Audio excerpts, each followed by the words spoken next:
In the United States, the most individualistic culture on the planet has more stuff than pretty much any place on the planet. We have more misery than any other place on the planet. And I don't think those are coincidences. When there's threat, when there's scarcity, when there's a feeling like not enough is going on and I'm in danger, we have a drive to try to predict so we can protect. And in that drive to predict, we want certainty, but life is full of uncertainty. So to know thyself is really to take the word self in there and begin to open it up from being a noun to a verb and from being singular to being plural. And then things start to change where instead of uncertainty being something you fear, you realize that the synonym for uncertainty is freedom and possibility.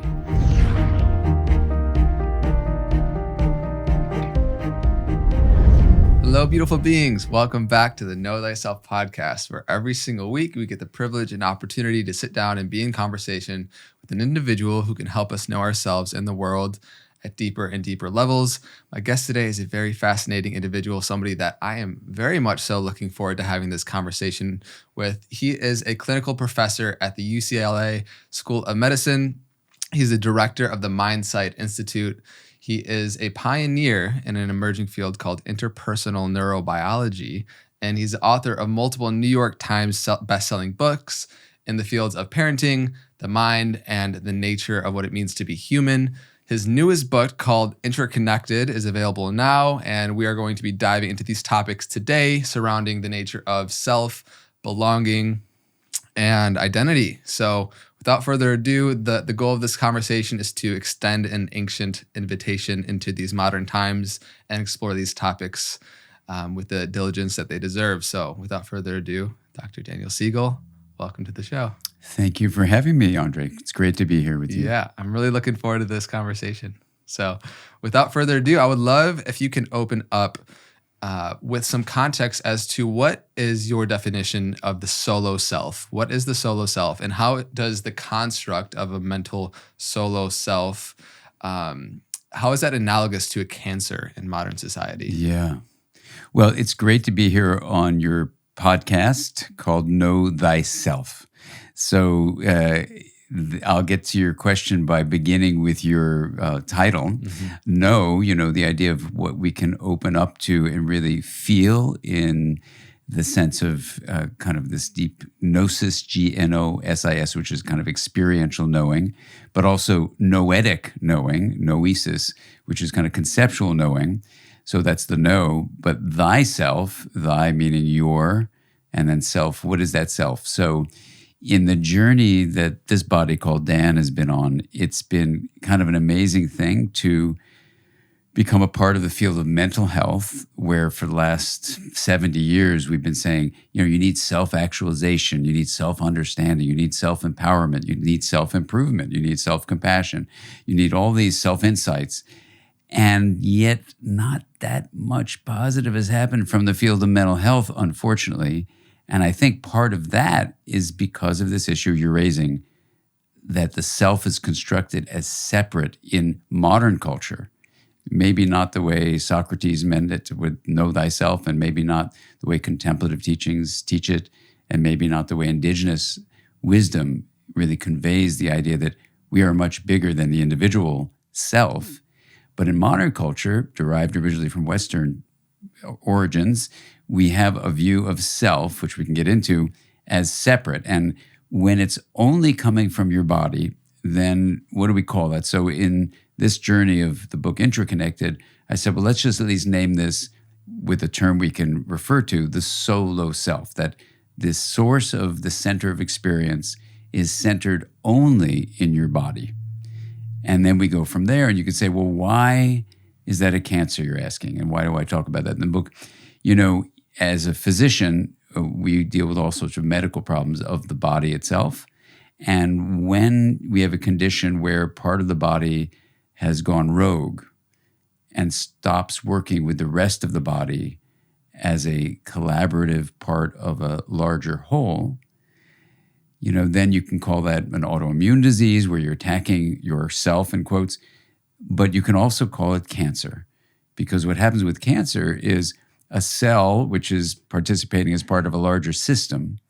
This cell that's a part of the larger system it is now growing out of control. It's what we can say is differentiating itself. It's making itself different or unique and saying, hey, I don't need to collaborate with other cells that are part of my organ or part of the organ system I'm in, like the cardiovascular system or the blood system where you can have cancer, in any of these ways that it grows out of control, takes over, and then destroys the other systems. So the proposal in the Interconnected book is that the modern cultural construction of the center of experience called self as separate is actually leading to some of the major pandemics we're facing, not only how we've mishandled COVID-19, but even its origins, but also the pandemics of racism and social injustice, of polarization and misinformation, of loneliness, of the addiction that comes from being drawn to these digital objects we have, and even the pandemic of climate change, where humanity has excessively differentiated itself from the rest of nature. And we're seeing the chaos and rigidity that arise when you don't integrate, is the term, when you don't balance differentiation on the one hand with linkage on the other. That we'll just name as integration. So a solo self is cancer because it's excessively differentiated.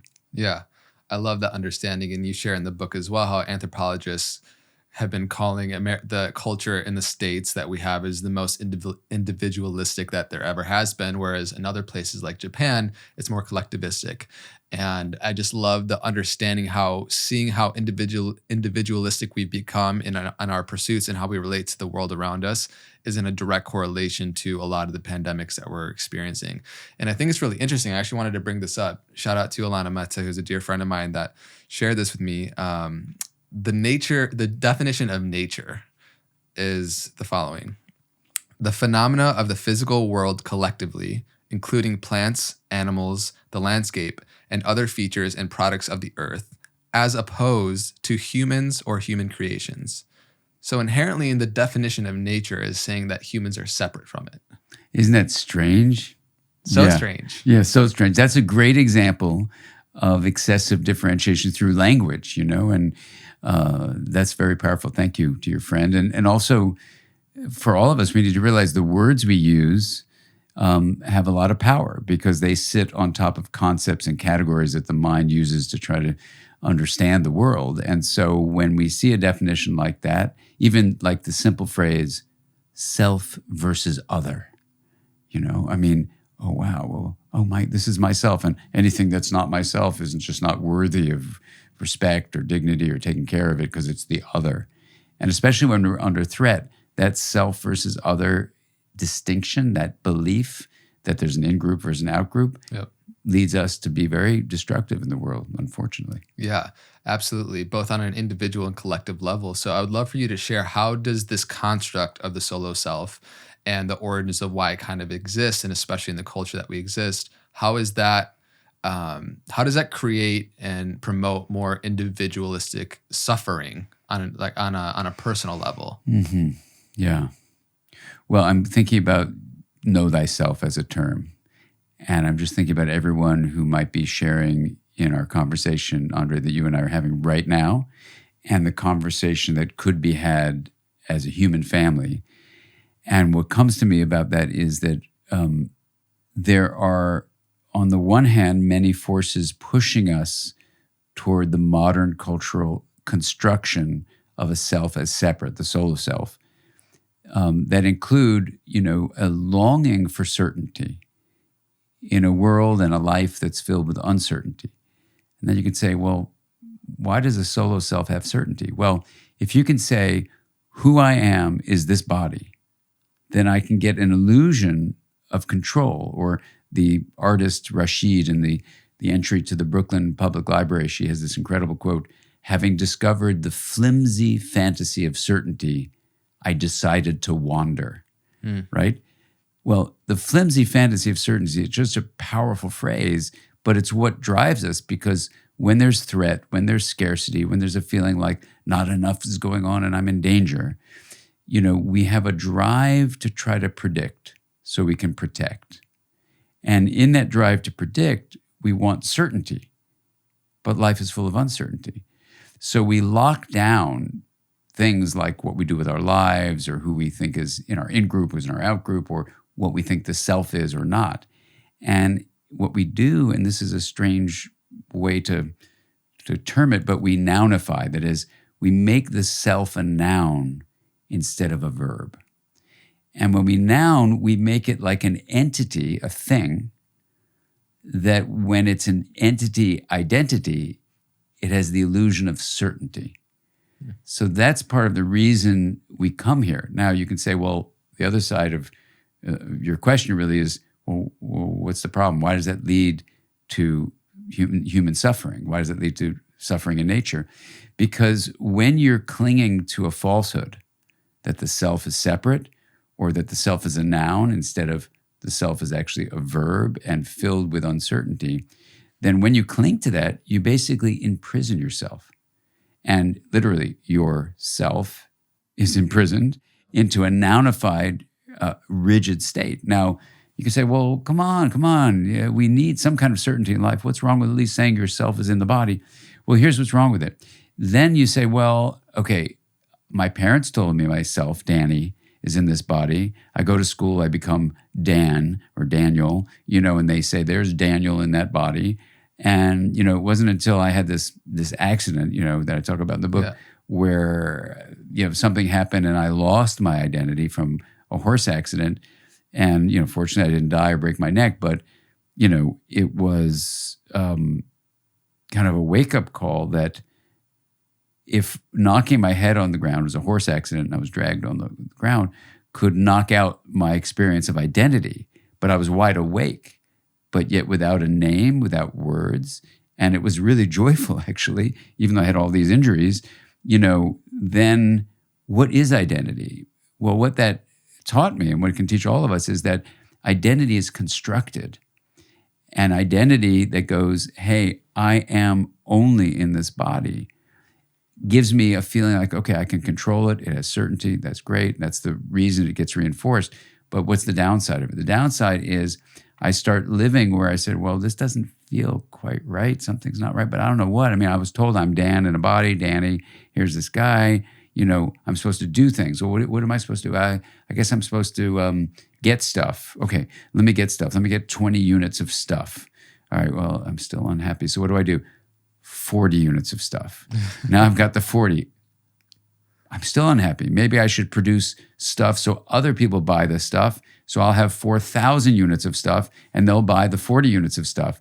Well, then they're going to realize they're unhappy. So they want to get 80 units of stuff, but I'm the one producing the stuff. So now I've got more stuff because they're buying my stuff and I'm getting an eventual, you can see where it goes, right? Yeah. So it's this endless loop of desperation where there's a fundamental flaw in the whole system, which is the self is erroneously defined as in your body. And that leads to this perpetual loop that I think in indigenous teachings they talk about. It's misguided and you lose the reality of our connectedness to one another. In contemplative teachings, we teach about, the false way that a self is created in human life. And that part of meditation is to unlearn that, and for me, it happened by accident, a horse accident. But, there's a lesson about that the messages we get in a culture like in the United States, the most individualistic culture on the planet, has more stuff than pretty much any place on the planet. We have more misery than any other place on the planet. And I don't think those are coincidences, that we're busy, rushing around. So to know thyself is really to take the word self in there and begin to open it up from being a noun to a verb and from being singular to being plural.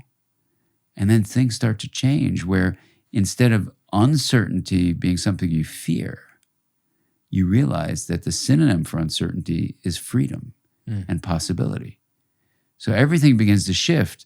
And then it's a whole change in how you realize the center of experience called self has lots of elements to it that include the inner aspect of the body. Enjoy your body, feed your body well, sleep your body well, really take care of your body. That's the inner self. But we also have an inter self that is a part of our deeply verb-like unfolding emergent identity that we can embrace. Wonderful. So good. So good.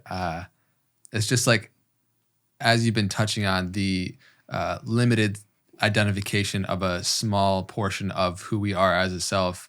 If we perceive that to be the whole of us, then we will do so many things in the protection and survival of that small identification, right? And so having that expanded sense of self and identity is where you can mitigate, I feel like, a lot of the suffering that you're speaking to. So it's powerful, and I want to dive deeper into how we can go about doing that. Before we do, because you touched on it briefly, your experience with a horse accident and how it affected your default mode network. If you care to share a little bit more about that experience, because I think it's very fascinating that a lot of individuals sometimes go for years and years, decades on a path of inquiry, self-inquiry, and meditation to realize expanded sense of self and our inherent and intraconnectedness. And you had an accident that just kind of knocked it on your head. Yeah, So to speak. exactly. Yeah, I mean, it's so funny, Andre, because the way this came up, I mean, when I was, just before I turned 20, I had this terrible accident. I was working for the World Health Organization. Ironically, I was studying curanderos, and I was going up to interview the queen of the mushrooms. And in the Netflix documentary by Michael Pollan, they actually feature this queen of the mushrooms in the documentary, even though it wasn't really in his book, How to Change Your Mind, but it was in the documentary. And that's who I was going to interview. But on the horse ride with two colleagues up to meet her in Oaxaca, the saddle got loose and then went to the horse's belly to full gallop. My feet stayed in the stirrups. And then my head was dragged for, they tell me, about 100 yards. And they thought I had died. And then they thought, when I was moaning that I'd broken my neck.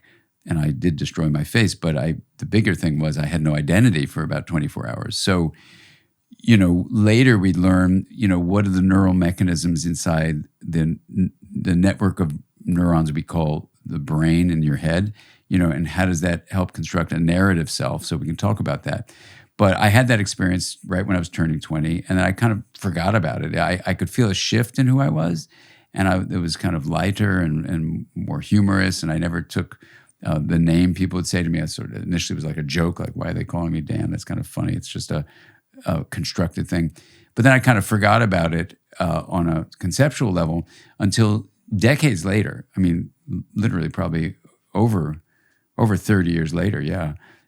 I was asked to give a talk as part of a conference with Houston Smith, who's a religious scholar, and Jack Kornfield, who's a mindfulness scholar, and some other folks. So Jack Kornfield was running the conference, had me to lunch, just the two of us. I had never met him before. And he said, well, how did you find out about mindfulness? And I said, I actually don't know anything about mindfulness. He goes, that's not true. He goes, I can see you knew something about it. You know something about it. I said, no, I'm new to this whole field of contemplation. I don't meditate. I'm new to it. I don't know anything about it. He goes, no, you know something about it. And then for some reason, after 30 plus years, I told him the story of the horse accident. And then he had to go and I had to go, and we went our separate ways. But a couple hours later, I get a phone call, and it's Jack. And he goes, I can't stop thinking of what you said. I said, what? He said, the horse accident. I said, what about it? He goes, don't you understand that, just like you're saying, Andre, people meditate for decades to get what you got by accident? And I literally said to him, I said, why would people want to break their nose and lose their teeth meditating? And he starts laughing his head off. He goes, you have no idea what I'm saying. I said, Jack, more than not knowing what you're talking about doesn't make any sense. Why would someone want to hurt themselves? He goes, not hurt themselves, lose their identity. And then there was a pause. And I said, well, why would someone want to do that? And he laughs and laughs. He goes, that's one of the central features of actually deep meditation. I said, well, there was a shift, in my sense of being in the world when I didn't take that identity so seriously. And I really feel very comfortable talking to you about this. And then he says, welcome to the family. Mm. And, he and I are now closest of friends. But it was an amazing moment because I never would have thought the horse accident had any kind of advantages, particularly even conceptually. But now, if you think about what likely happened inside my brain, it literally knocked, with this repetitive hitting, probably the central area of the brain called the default mode that constructs our narrative self, and yet sensory experience, where senses fill awareness, is on the side of the brain and probably remained intact. So I had, you might call it global amnesia. That is, I had a huge amnesia of not knowing where I'd been or who I am, and I didn't have words, because it probably had a dominance on my left side of my brain. But in the 24 hours afterwards, it was a profound experience of people would give me a glass of water and the light would stream through the glass and I would laugh and giggle, and it was like they'd try to put what now I would call vegetables on a plate, and the plate was like this round saucer, and it was hilarious. And I'd lift up the vegetables, and their colors would explode in my experience. And I had a relative who had a drug addiction problem, so because of that, I had a psychological aversion to ever taking any kind of substance that would alter my brain state. So I'd never experienced any kind of psychedelics or anything like that. So people will hear this and say, well, it was like you were on a trip. And I said, yeah, I guess it was my own, as I say in the book, it was my own version of getting stoned. Quite literally. Literally, yeah. Wow. So fascinating. I would love to also segue this into, can you explain top-down versus bottom-up processing? Yeah. Well, this is a good segue to it, because the phrase top-down and bottom-up, they can be used in different ways. One way that's totally legitimate to use is where in the body is something happening? Is it coming from the lower areas, so we call it bottom, from the bottom upward, or is it coming from the higher parts of the brain downward? So that's a great way to use it. But there's another way to use it, which I find equally useful, and also it's valid, which is when something that's happened before that you've learned then becomes encoded and then stored. And in the storage, it starts becoming a filter that then makes it so that what you experienced before and learned then shapes how you presently perceive things, because it's a top-down meaning top from prior experience, pushing down on the current, in the moment, present moment input of energy flow that gets filtered by prior learning. So that would be a top-down way. So the simple way to remember that is we perceive what we believe, right? So our beliefs actually shape our perceptions. Now, right before perception is something called sensation. So if we can get with, let's use the example of my horse accident. Someone brings me what we would now use the top-down linguistic terms, glass of water, right? So those symbols are top-down. You and I speak English, we say glass of water. I guess if I can remember my Spanish, el vaso de agua, would be Spanish, but it's, the issue is that they're linguistic symbols. They're not actually the water in the glass, right, but we have a word. So that would be top-down. But in that accident state, I was living bottom-up. So they bring this thing over that you and I would call a glass of water. I didn't have a name for it, but I have sensation. That's bottom-up. And the sensations are hilarious. And they're so broad because nothing is filtering them.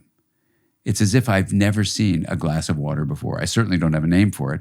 And since it's bottom-up, it has this freshness to it. It's like beginner's mind. Yeah.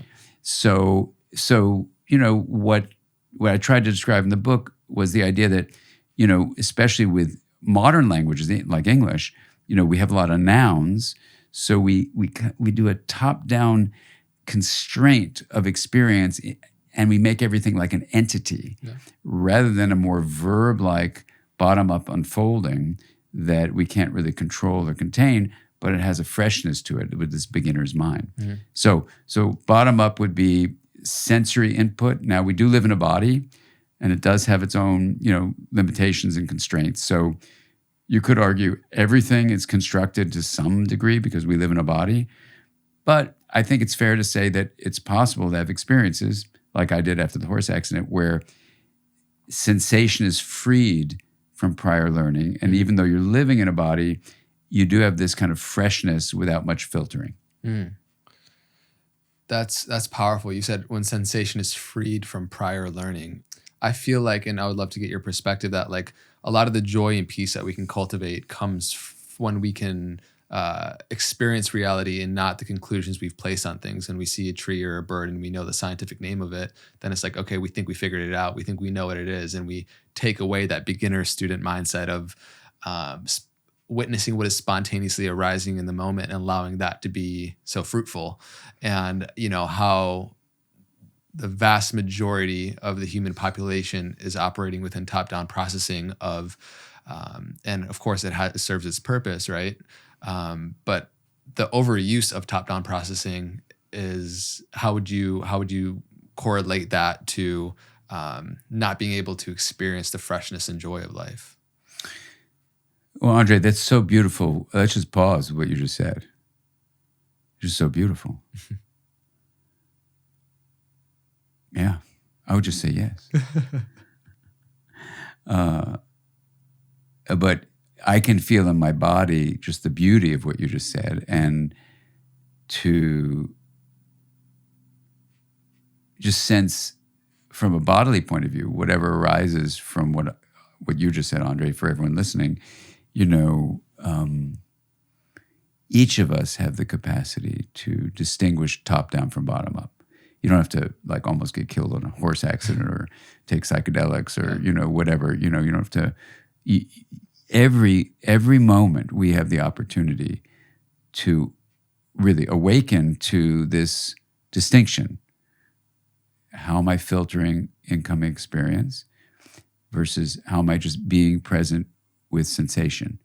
Now, your question is well, how do people get burdened with that, And I was thinking about all the polarization in the world now, or even, I'm thinking about Greta Thunberg, in her adolescence coming with such despair about the climate, and then just saying, I can't stand this anymore. I've got to do something about it. And then just by herself saying, we're going to have Fridays, for really working on the climate.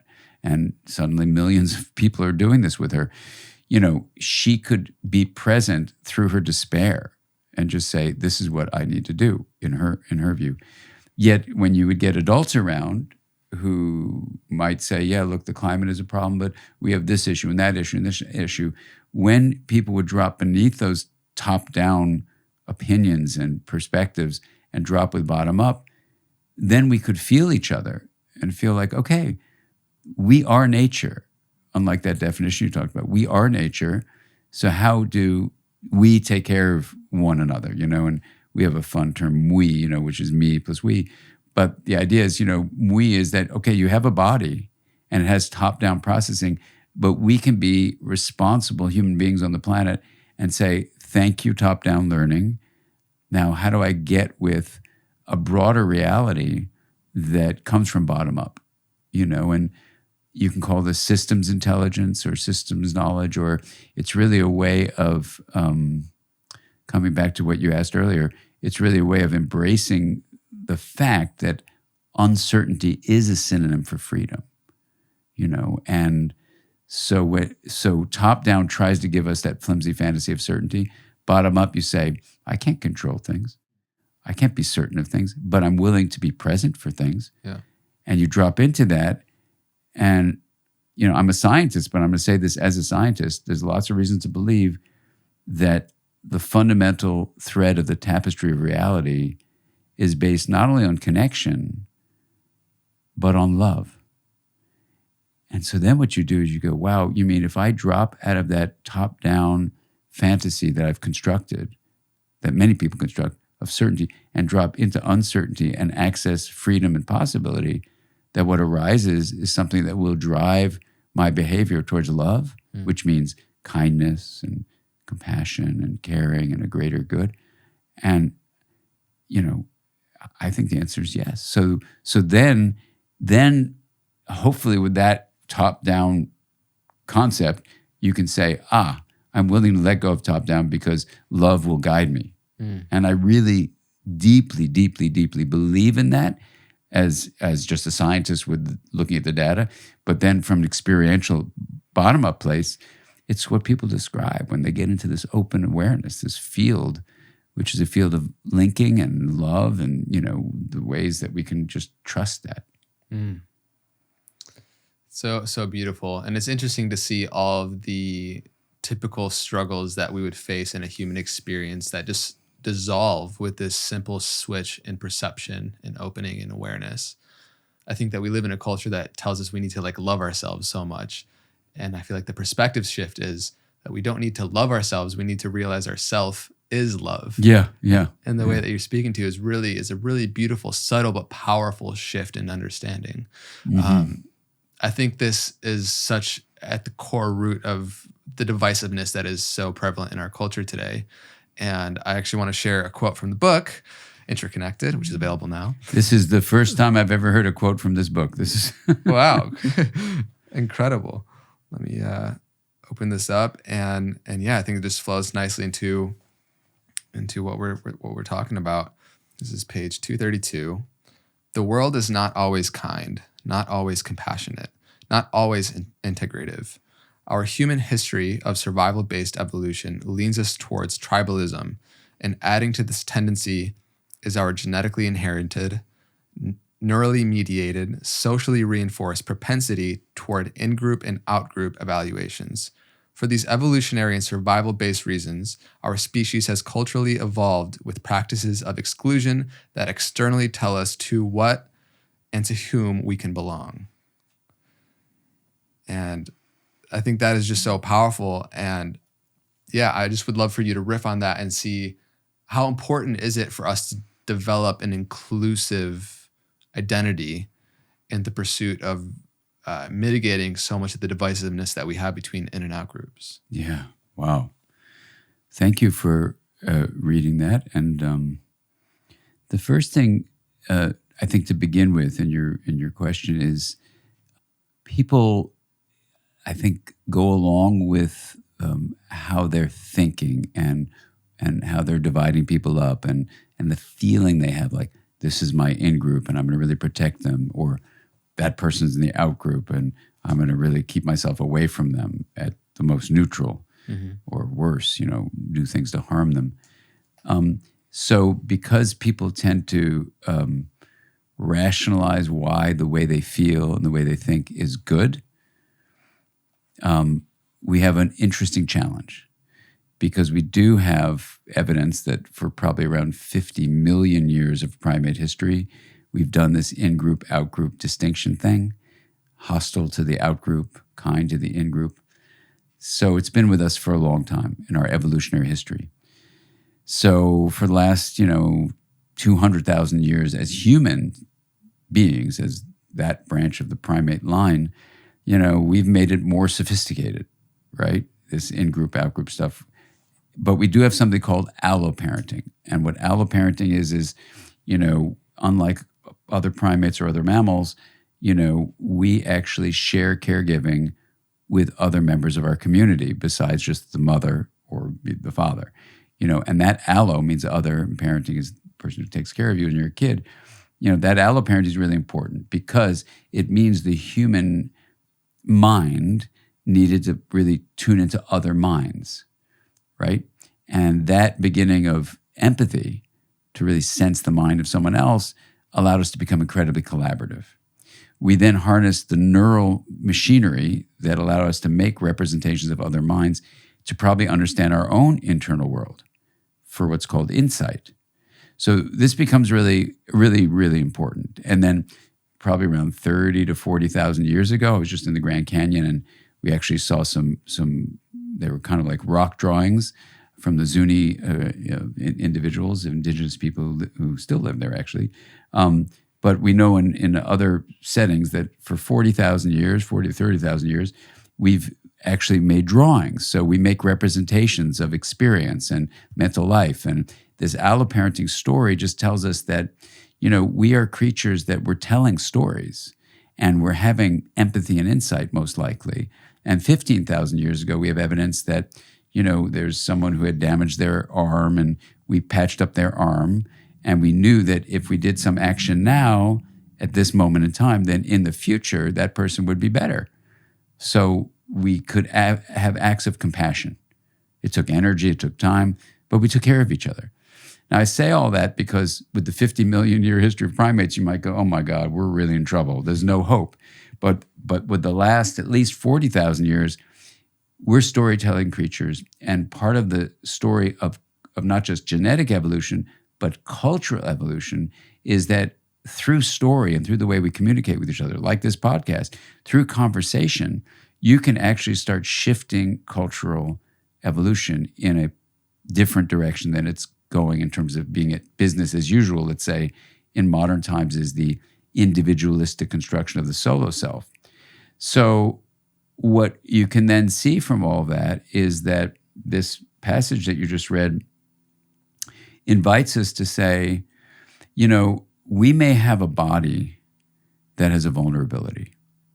It has a vulnerability to do in-group, out-group distinction for sure for 50 million years. It has a vulnerability to construct a view of self as separate, and that's in modern culture. And here's the good news, even if those are mental constructions, the solo self, that lead to all these pandemics, the good news is if the mind has created the problem, if we can get out of our own way, our own vulnerabilities, and stop beating up on each other and on our inner selves too, and say, well, I must be an unempathic person because I'm doing in-group, out-group distinctions. No, you say, take a deep breath. You say, I'm a human being, so of course my brain may automatically do that. And I'm a human being with a brain, especially the higher parts of the brain, that can have something called cortical override. I can take my initial impulse, which may be to divide and see in-group and out-group distinctions, but I can actually rise above that to the extent where actually I stop seeing the differences and I start realizing we're all in this flow together. So, you might read that passage or the whole book and say, something, this is too idealistic, but I actually think it's realistic. I do think that the human mind is incredibly capable in its interiority, in terms of neuroplasticity for change, in terms of its relationality, in terms of how we collaborate with each other. These conversations about the self being more than a solo self, but being both a me, the interior, and a we, our connection with the people on the planet, it's a conversation that I think can actually not only change the way we live culturally, it will change the very brains of children, of adolescents, of adults, that when you start seeing how these changes reinforce each other, I'm very hopeful in a very, I think, practical way that we can do this. The issue is, will we do it? Powerful. And what do you feel like is the biggest proponent to us being able to actually do that? Is it just having these conversations on bigger and bigger scales? There's so many different ways in which you could do it. What do you see are the most kind of effective modalities in which we can actually plant that seed in many places? Yeah, I mean, part of it, I'll give you an example. Part of it is starting where people are. And I had this incredibly good fortune of working with the Congressman Elijah Cummings, who was from Baltimore.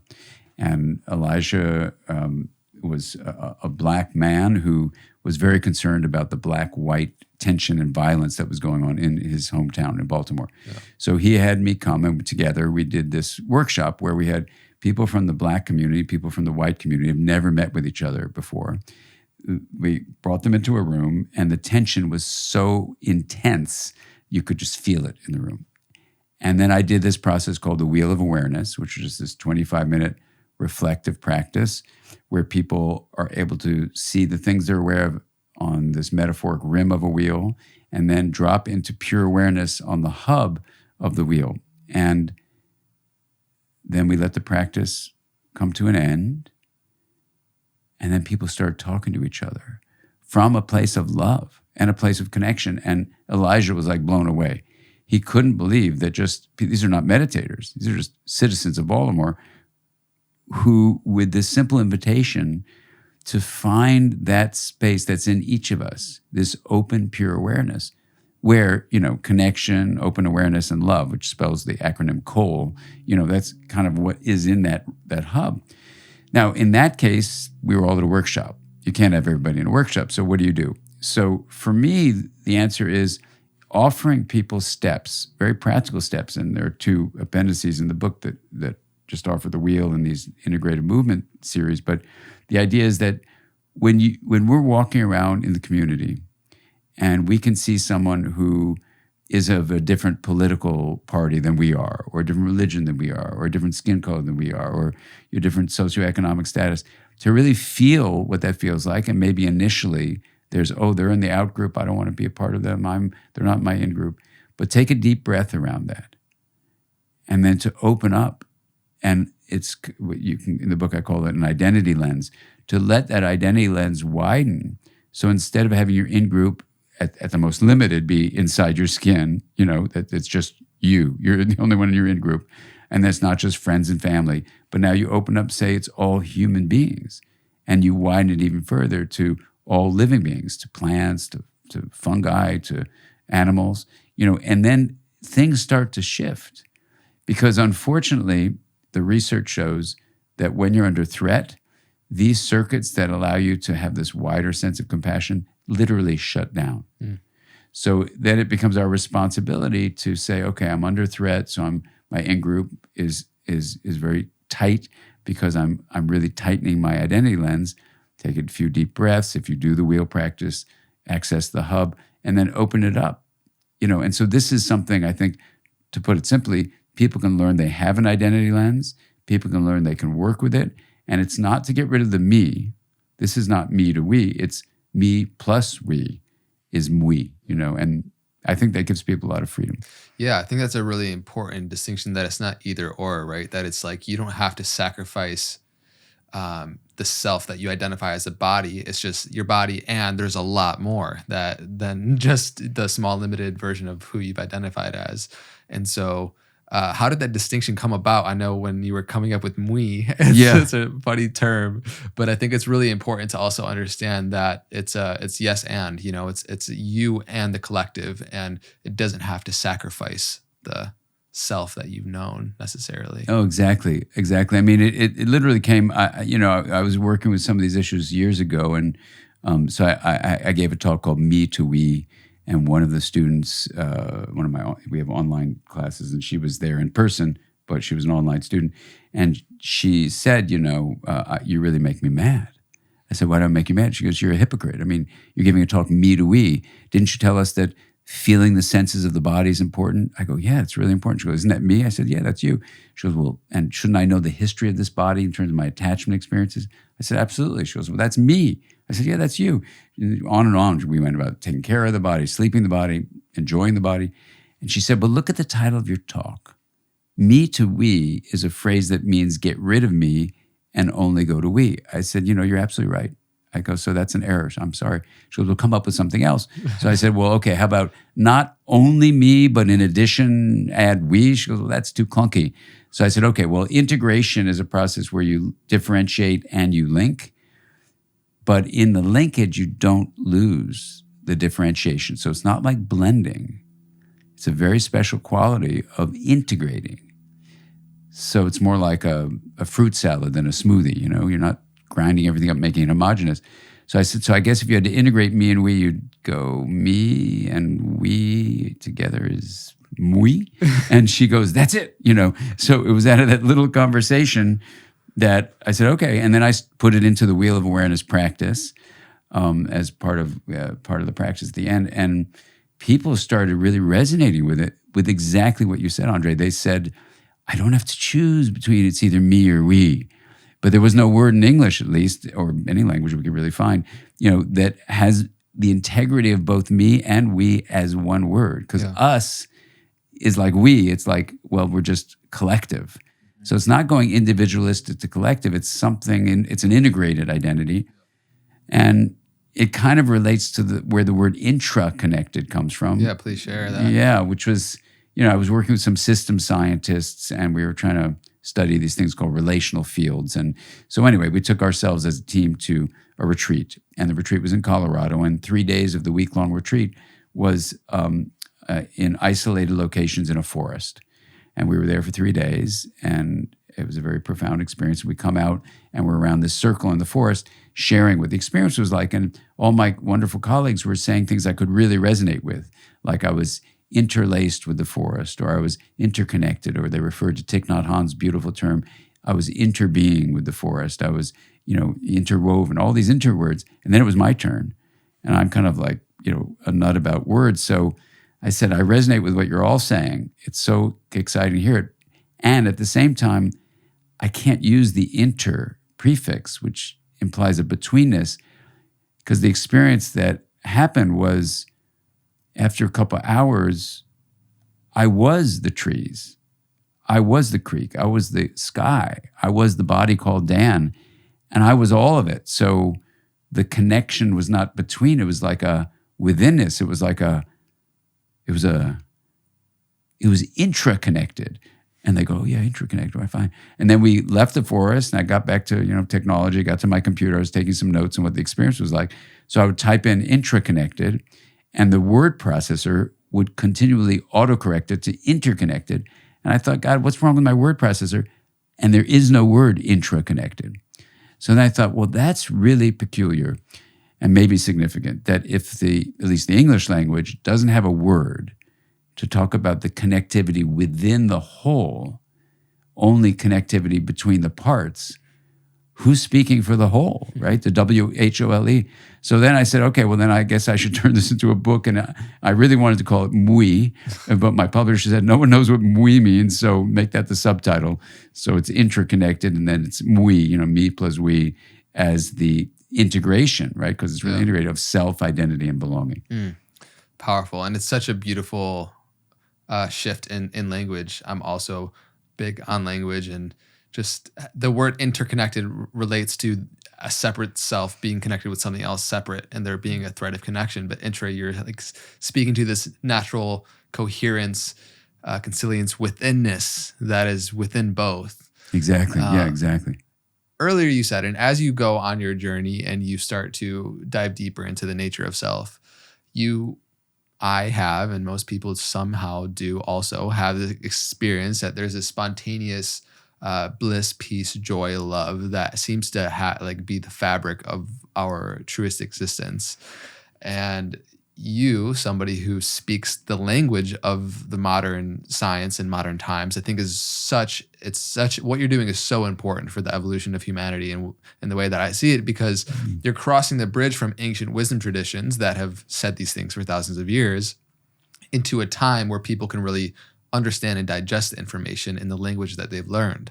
Yeah. So you're really serving a beautiful purpose here. And so I just want to thank you. Well, thank you. And also, if you can, just how, from your scientific understanding, are you able to say that the self is made of love? And well, first of all, thank you for sharing that, Andre. And I as you know, I start the book with indigenous elders and their view of what these modern times, especially times of the pandemic of the virus, what they urge us to do. And I was so honored there was a documentary film made, and I met with the filmmaker, got permission from the individuals and the filmmaker and everyone to transcribe the film so I could put their voices right in the book. And it was like a incredible opportunity to really honor thousands of years of independent teachings, because these different indigenous cultures hadn't spoken with each other. Yeah.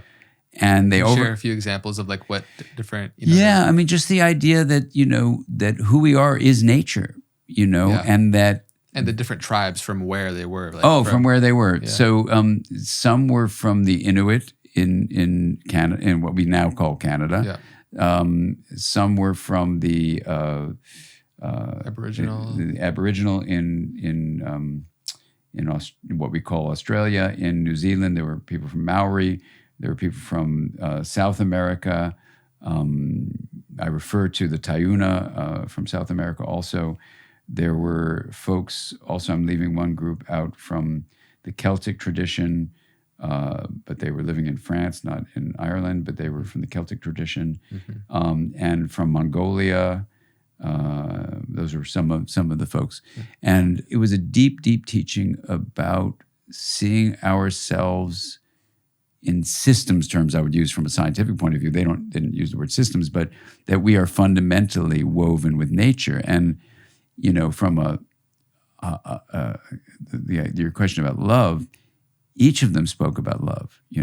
And love was, and there was also a group from Hawaii, and they were even talking about aloha and the whole the feeling embedded in some of the terms from the different cultures were all about how love is this universal force of life. So in contemplative teachings, maybe they don't refer to love exactly like that, but they see the power of compassion training. And I was once attending a compassion training with a Buddhist scholar, and he said he never uses the L word because his work is being used in corporations, and they, like this parliamentarian that was saying he never wanted to use the word love when he got in touch with love and the hub of the wheel because people think he's weak.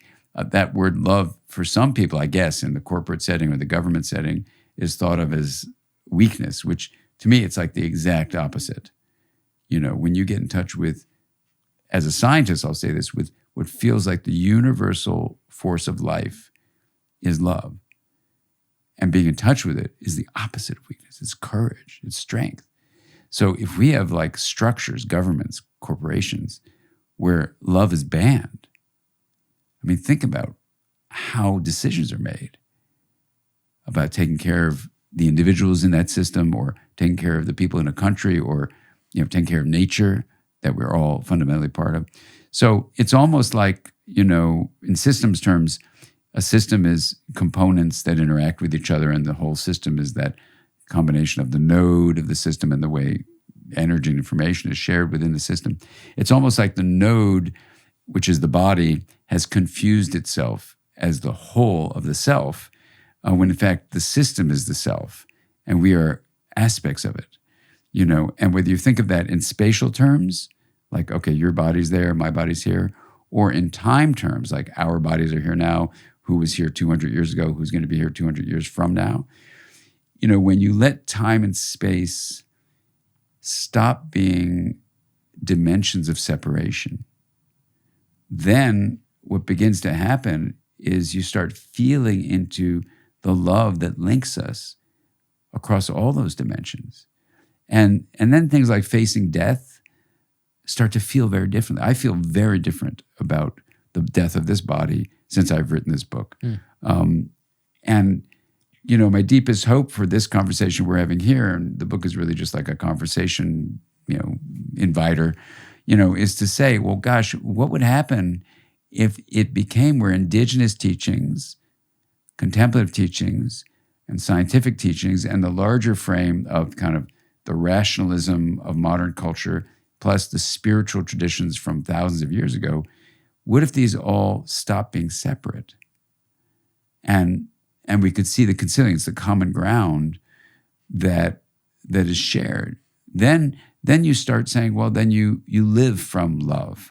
You live from this place of possibility. And, sometimes I hear those words and I go, God, you're being so optimistic. But I actually think I'm being realistic. I do believe the human potential to tap into that place of love is there in every human being on this planet. And there's pervasive leadership where every human being, in whatever way fits with their own gifts and their own opportunities, can bring this shift into the world. Beautiful. I'm right there with you. I'm holding that vision. We'll see whether or not it happens, but do as much as we can in the process to help push that along. Yeah. Wonderful. I think, could you, just because I want to, and it's on my mind right now, you briefly mentioned how attachment styles inform our personalities and how we construct the nature or the identity and selves that we hold. And that informs a lot of how we relate to others, of course. And so would you mind sharing, just because I'm obviously, a big fan of your work and like understanding of this, and I think it would be powerful to share a little bit about the nature of attachment styles and how it informs our personality. Yeah, absolutely. Well, a couple of things. The first is to say that, because you're bringing two really interesting terms together, attachment and personality.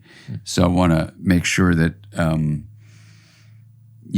we honor some of the deep science in each of those, and they're actually quite overlapping. So attachment is a word we use for parent-child relationships, and each of us carries with us an attachment history. How we were treated by our parents, what the family environment was like, different attachment figures besides our parents we may have had, how they've impacted our growth. And there are basically 3 S's that attachment is filled with. One is that our attachment figures, because it's plural, not just one, or it can be plural anyway, more than one. Our attachment figures keep us safe, so protected from harm. They see us, meaning they sense the mind beneath our behavior, right? And they soothe us, meaning when we get distressed, we need our parents, our attachment figures, to really have us reach equilibrium again.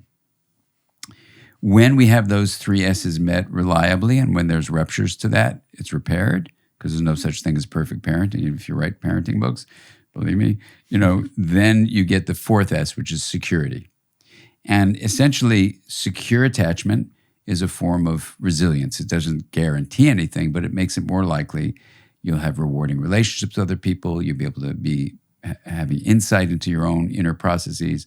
You're going to be able to regulate your emotions well. So it's basically a positive thing to have secure attachment, right?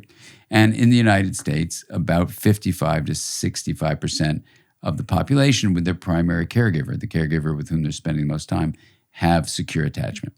Now, there's 2 fields of attachment research, broad fields. I'm trained in what's called developmental attachment. And then there's kind of social psychology attachment, which studies romantic relationships in adults initially. And that's a different branch of the field of attachment. That branch uses the word style. The branch I'm trained in, developmental attachment, we try not to use the word style. So we'll say attachment categories or attachment groupings or attachment patterns or attachment strategies. But for the most part, we try to avoid the word style. And as my mentor in this area, Mary Main, told me, Dan, you can't use the word style because attachment is not a shoe. So there's no shoe styles, there's no attachment styles. And you can imagine these 2 groups generally don't talk to each other that much. However, I have had lots of opportunity to talk to people in the social personality grouping. I call it romantic attachment. They say don't reduce us to romance. It's not just about romance. And they're equally as valid. It's just a different approach to understanding it, even though the constructs from the originators, John Bowlby and Mary Ainsworth, are used in both groups. So I'll speak to attachment categories, and I'm a developmental attachment researcher. And that's the world I work in, even though I'm familiar with both worlds. But they actually don't overlap. Unfortunately, it would be so great if we just say that. So from the developmental attachment point of view, you basically have 4 categories of attachment. 55 to 65% get secure attachment, yay, and that's with the primary caregiver. About 20%, so 1 in 5, have what's called an avoidant attachment in childhood. And that goes on in adulthood to present itself in an instrument I work with called the Adult Attachment Interview, to look like what's called dismissing. In avoidance, what you see in this 20% of the population is the caregiver is very emotionally distant. They deal with the physical needs of the child, but they don't really see them. That's the key thing, right? Then in about 15%, there's another grouping which may have more fluidity to it called ambivalent attachment. And in this group, the parent's inconsistent. Sometimes the kid is seen, sometimes not. But because of this inconsistency, they're rarely soothed easily. So they kind of rev up the attachment system, the ambivalently attached kids who go on to have, as adults, what's called preoccupied attachment. They have kind of leftover garbage. So those are the 2 non-secure attachment forms, which in the formal literature are called insecure. And I try not to use that term because people think these are insecure people. They're not. They just had experiences with their caregivers that were not secure. So they had a strategy, an organized strategy to just survive. Yeah. Then overlapping those 3, secure, non-secure, ambivalent, non-secure, avoidant, you can have, we thought it was 15%. Recent studies show it's more like closer to a third, unfortunately, disorganized attachment. And this is where even if you've had the baseline of the other 3 patterns, now you have an experience of terror of your caregiver. So it leads to what's called a biological paradox. And this leads to dissociation, where your mind fragments and you have no organized strategy because your caregiver is supposed to be the source of comfort and safety, but now they're terrifying you, even unintentionally. like they're screaming at the top of their lungs, or they're drunk, or they're themselves involved in domestic violence, or they're abusing you. So there's a whole range, not always abuse or neglect. But that disorganized attachment goes on to have adult unresolved trauma or grief. Usually, that's the thing, unresolved loss, and they get disoriented when talking about loss or trauma. So those are the categories of attachment. And the next book I'm writing with some colleagues, which I've been working on for like over 15 years, Whoa. is actually about personality. So this is why you hear me making this distinction. Yeah. So personality is a word we use for patterns of emotion, thought, and behavior that persist across time and context in an individual, right? And the preliminary research, this book we're writing, hopefully will set up a research paradigm, but the preliminary research suggests that personality, those patterns of emotion and its regulation, thought, what you pay attention to, think is important, behavior, how you interact with other people especially, that's what we call personality, that is actually shaped primarily by temperament. And that the rigidity of your personality, and I can talk about this more if you want, but gets dug in if you have non-secure attachment. So it isn't that, and this is our theory, but it could be wrong or partially true or totally true. We don't know. Yeah. So it's a hypothesis that attachment doesn't shape personality. Temperament shapes personality. And what's temperament? It's inborn, that is not learned, tendencies or proclivities or propensities of your nervous system. For example, what we're working on now is this really interesting model where the motivation, and it actually matches with the 3 S's, interestingly, the motivation for agency and empowerment, which if it's frustrated leads to anger, that is basically where you're seen. So the seen one would really activate that. This is ABC. There's a motivation for bonding, which is different from agency, but there you want to be soothed. And when bonding and connection doesn't happen, you feel sad or separation distress. And the third one is a sense of certainty, so you can try to guarantee safety. And when you don't get that, and that's the safety S of those S's, then you have fear or terror. And interestingly, when I sit down in workshops, I'll say to people, how many of you would say your home base is either sadness, fear, or anger? You get, about 90% saying one of those is their home base. Wow. Another 5% say 2 of their home base. And then some people say all of them. So the vast majority, 90% of people find, I have a tendency toward one of these, and there are these subcortical circuits beneath the cortex that look like they may be the basis of temperament that hasn't been identified yet. So it's kind of a new model of how temperament would go forward into personality, and then your drive for those 3 things, agency, bonding, or certainty, would be dug in deeper if you have non-secure attachment. So it isn't that attachment is not influencing personality, it's that it's making your personality like more intense and more like a prison than a playground. Wow. That's a lot. I don't think you wanted all that stuff. But no, I'm happy to. That was beautifully explained. I just, as like I told you before, as incredible of like a researcher you are equally as an educator and articulator of these ideas. So thank you. Powerful. And so what is the field of interpersonal neurobiology and how that intercorrelates with what we've just been speaking to? Yeah, well, that's a term I made up, interpersonal neurobiology, for something that was happening 30 years ago, which was to bring a bunch of scientists together and say, hey, what if all these different sciences, from math to anthropology, could come together in a collaborative way and share the insights from those independent pursuits and find a common ground, that we could have a field that brought everybody together. And then ultimately, it was not just these academic scientific disciplines, but we, invited people in music and poetry and history and philosophy and contemplative practice, indigenous teachings. So anybody who is like in a disciplined way, trying to really understand and know thyself, is welcome into the discussion. And then what we do later on, E.O. Wilson would come up with this book called Consilience, where then we said, oh yeah, that's what we've been doing. This is great. He's got a term for it. It's a term from the 1800s, which means when independent pursuits come up with common findings. So we look for consilience across all these different things I just mentioned, and then build a framework. And, people said, what are you doing? And I had to name it. So I said, well, it's kind of between and it's within. So I guess that's interpersonal. And this was the decade of the brain, 1992, when it was starting. So I said, I guess it's neurobiology, but I would change the name now if I could. But we have 80 textbooks.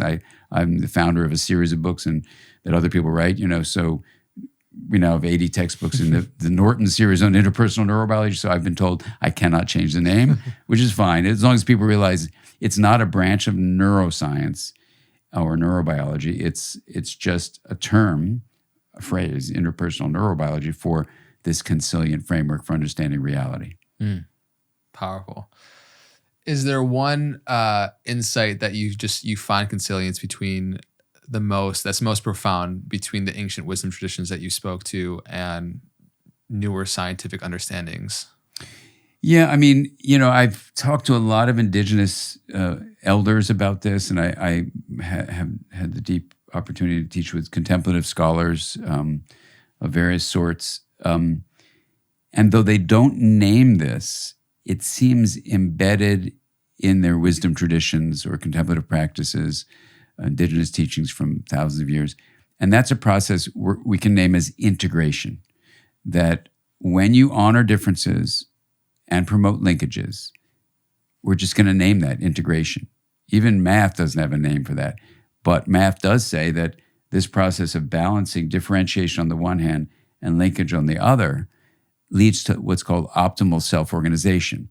So harmony and health and well-being seem to arise when you can do that. So, we have these 9 domains of integration we look at, but in terms of what goes across all these different things, integration seems to be the base of well-being. And when integration is blocked, either by blocking differentiation, blocking, linkage, or blocking both, you then go almost like a river to 2 banks. If the central flow of that river of integration is harmony with flexibility and adaptability and all that, one bank away from that is chaos, yep, and one bank away from that is rigidity.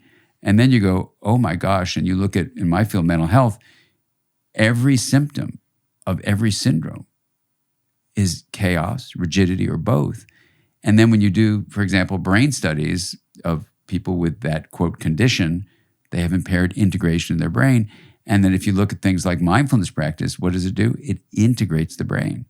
And a study in 2015 by Smith and colleagues showed that an integrated brain is the best predictor of well-being. So, the proposal from 30 years ago was kind of a weird proposal. Integration is health.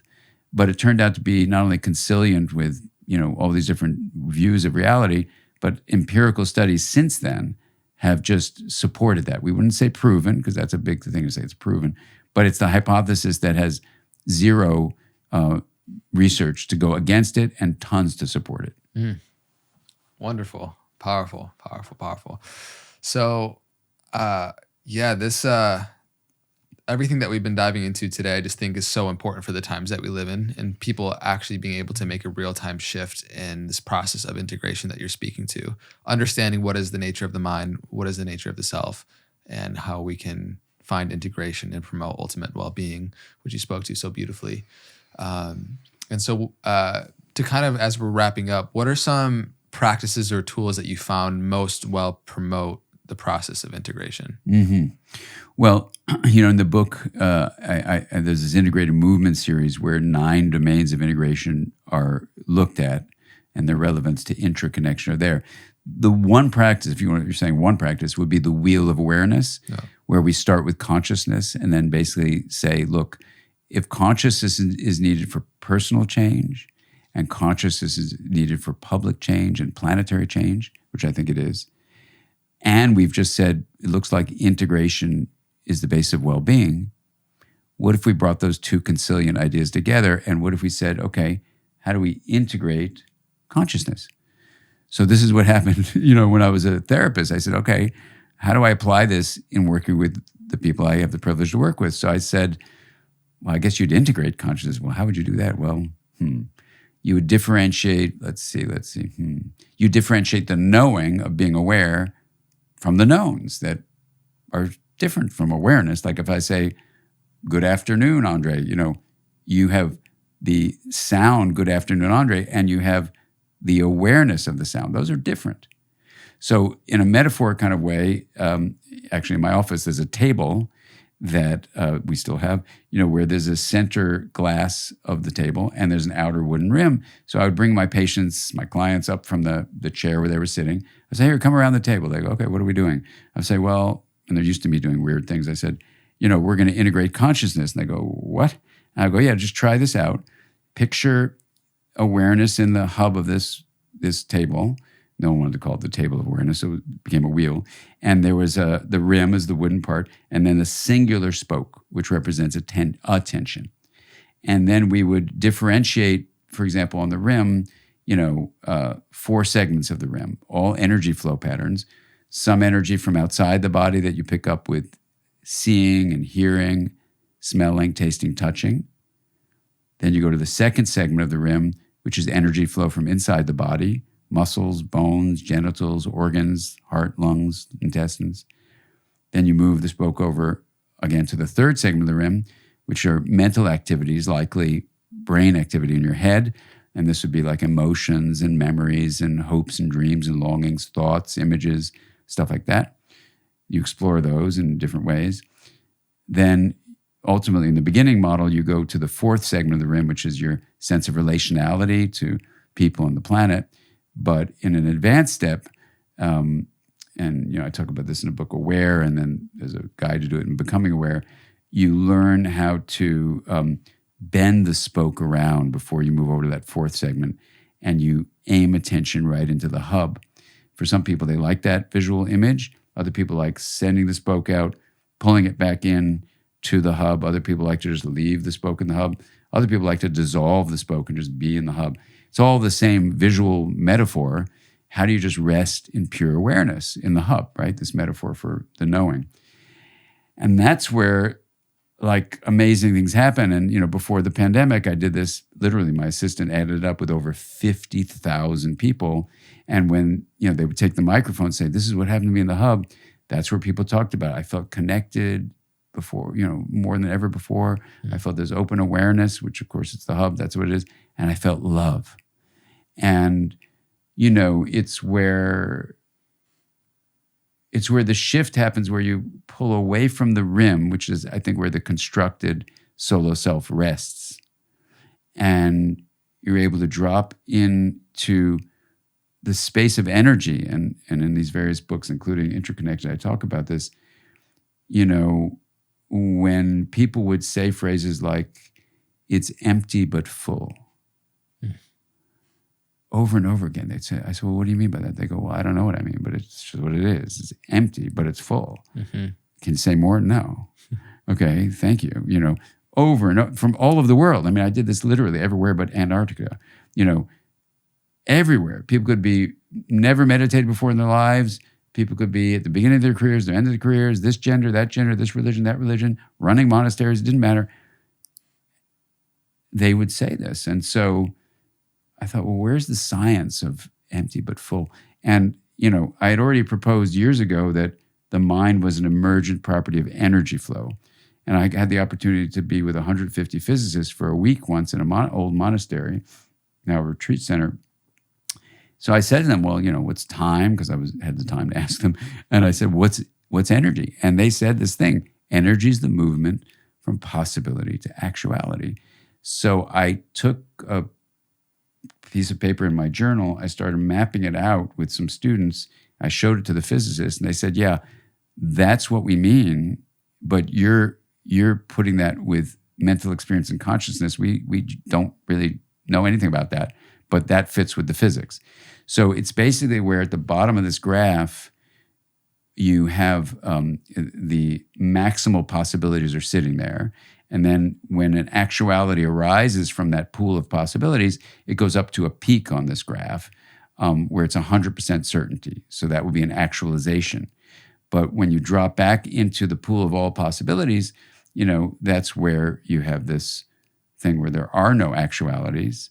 It's, as Arthur Zients, who's a physicist who was there, and later I would present this model to him, and he was so excited about it, but he calls it the sea of potential. It's also known as the quantum vacuum. We call it in the graph this plane, because it's the shape of a plane of possibility. So the plane of possibility correlates with, as Arthur Zines would say, the sea of potential. And he also calls it the formless source of all form. And then I went to him, I said, so it's empty but full? And he goes, exactly. And then I went, oh my God.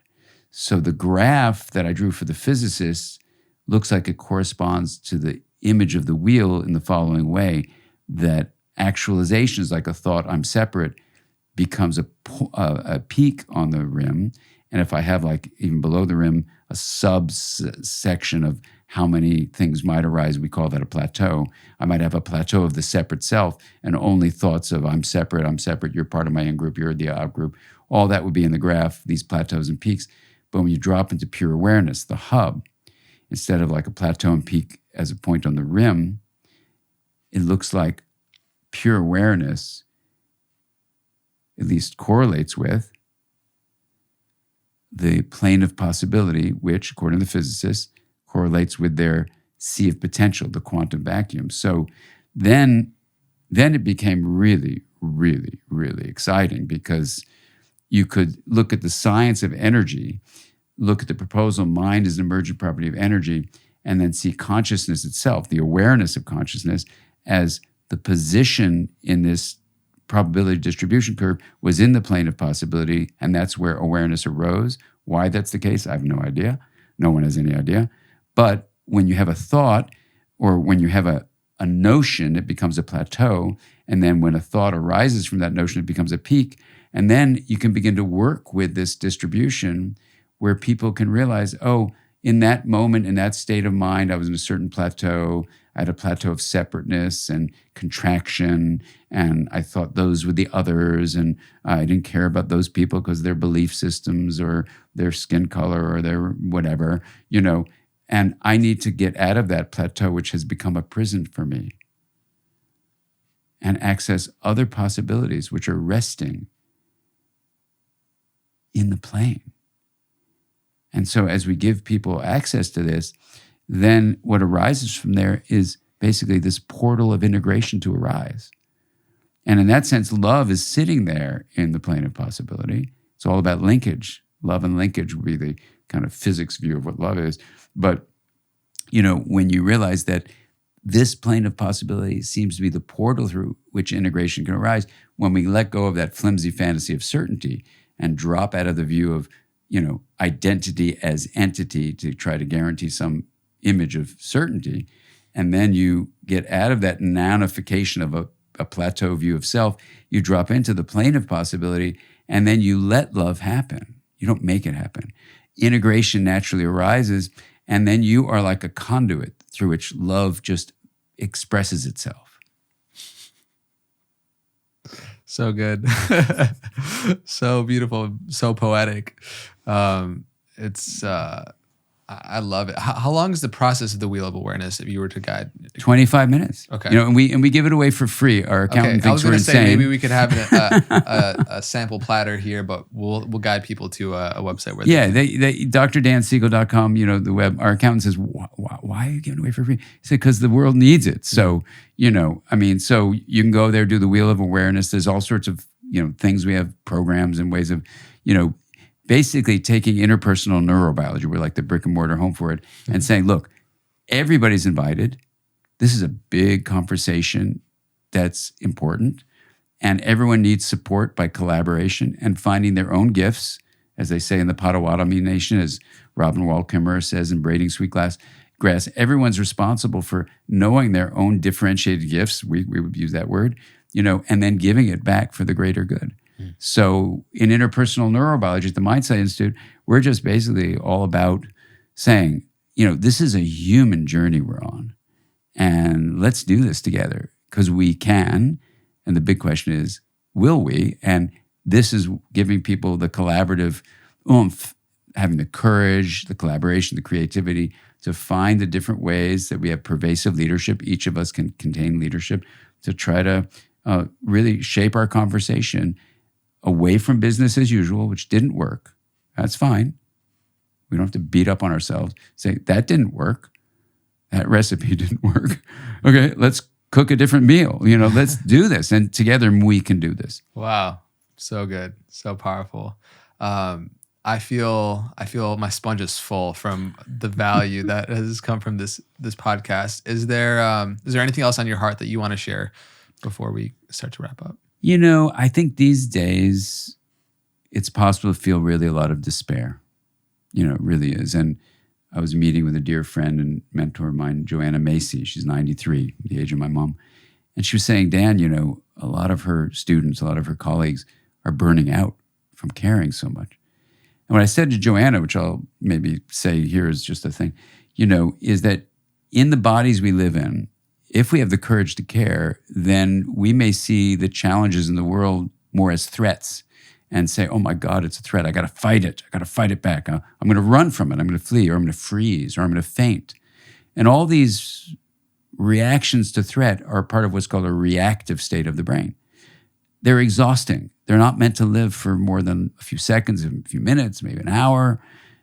But if we're in this for the long haul, then we need to change our mindset from what's classically known as a threat state to a challenge state, so that the things we see that are important to work on, all these pandemics we're talking about, social injustice, climate change, all those things, we need to have a challenge mindset.